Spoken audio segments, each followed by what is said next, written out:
So one of the benefits of living in the body is that it really allows us to show up in a way that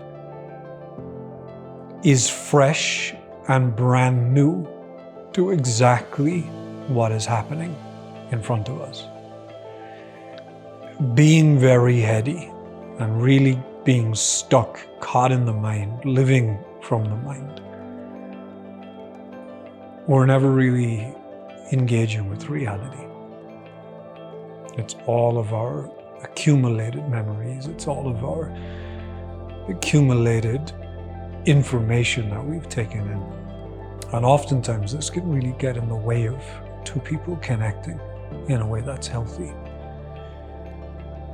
I feel like one beautiful way to start to segue from being very stuck in the mind to coming down into the body is through deeply authentic communication, especially the parts that are very uncomfortable to say and to feel in ourselves, even in the areas that we are carrying fear around, uncomfortability around, agitation around, anger around.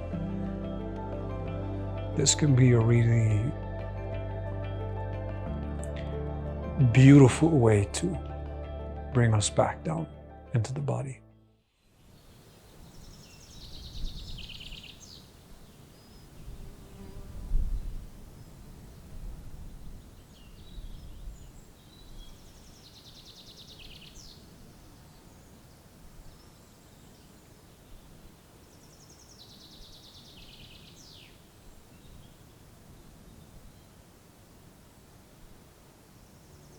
When you're not in your body, when you're not moving from a place and living from a place of being deeply in contact with your felt sense, with your life force, with your energy, you start to live your life based on all of the past conditioning that has been programmed into you from your parents, from your community, from family members, from friendship groups, and now more than ever, we're taking it in from thousands of different sources, online, on the internet, through screens. So most people assume they're living their life, but if they were to start to really feel deeper and ask some questions to themselves, they may realize that so much of how they're moving through their life actually has nothing to do with them.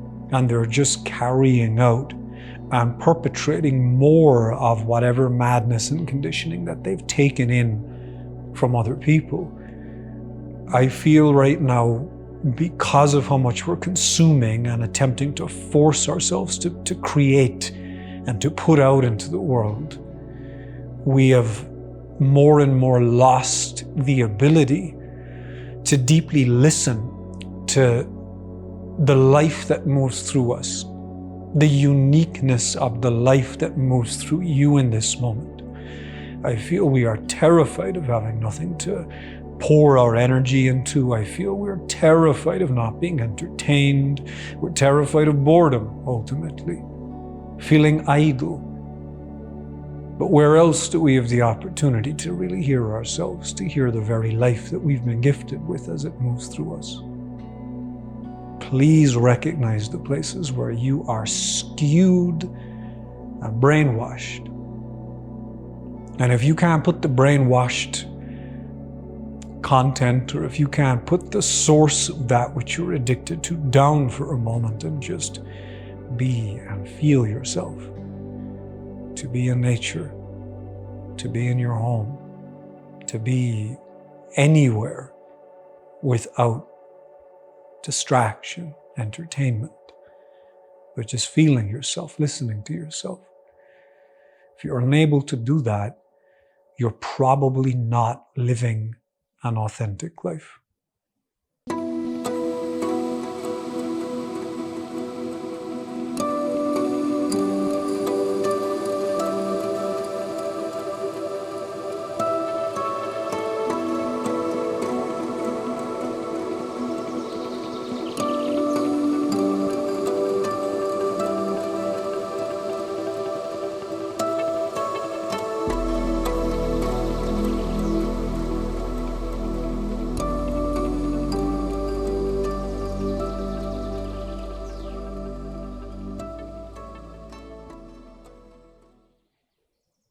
I would say that the most orgasmic experience there is deeply feeling your existence. That may sound oversimplified. There may not be enough steps involved in that invitation. But I don't know anything that's more orgasmic and more pleasurable than feeling the gentle or potentially very intense surging of your own being as you move around in your life. Now, if you don't feel that, it's not because there's something wrong with you. It just means that you've poured so much of your focus, your attention, and your consciousness into things outside of yourself. To be able to breathe into your body, to be able to feel all of the deeply subtle and different types of frequencies that you've been imbibed with is so exquisite. That's what we lose access to when we hand our life and our attention back over to technology. Just you breathing and feeling yourself and everything else that happens to be present in the space.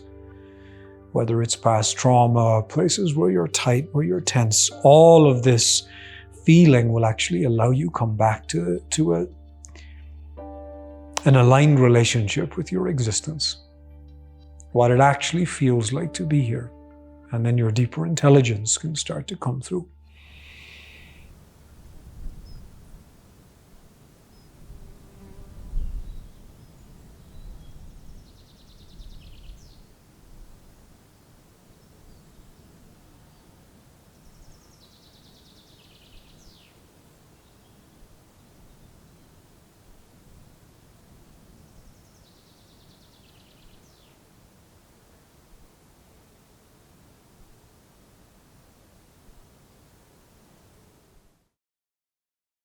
You know, one of the big issues I feel, because I've worked with people for quite a considerable period of time now and in different capacities, but very specifically in this capacity for quite a while.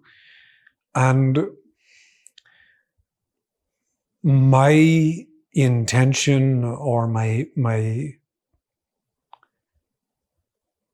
deepest intention is to have the person be able to fall back into themselves to understand that they are truly the source of everything that they're looking for, that it's sitting in them right now.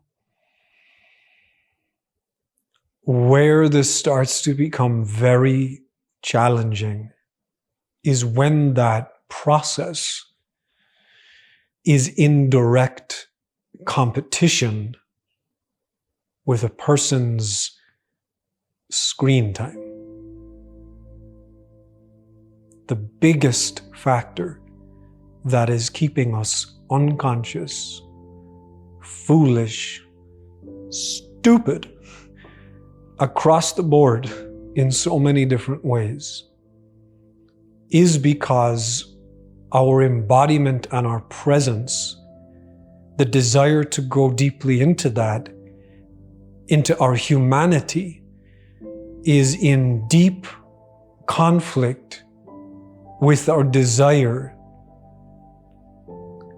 to be entertained and stimulated to the point of no return.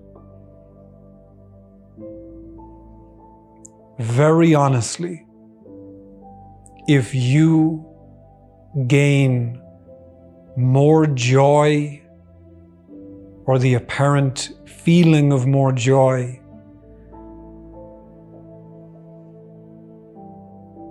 more apparent fulfillment from staring into your screen, you will never be able to do the embodiment work.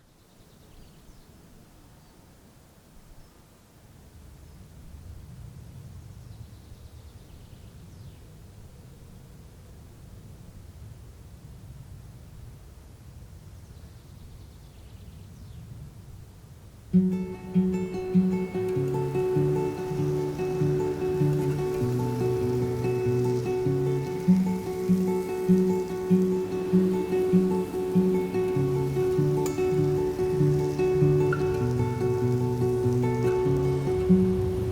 book, no spiritual teaching, not anything that comes out of my mouth.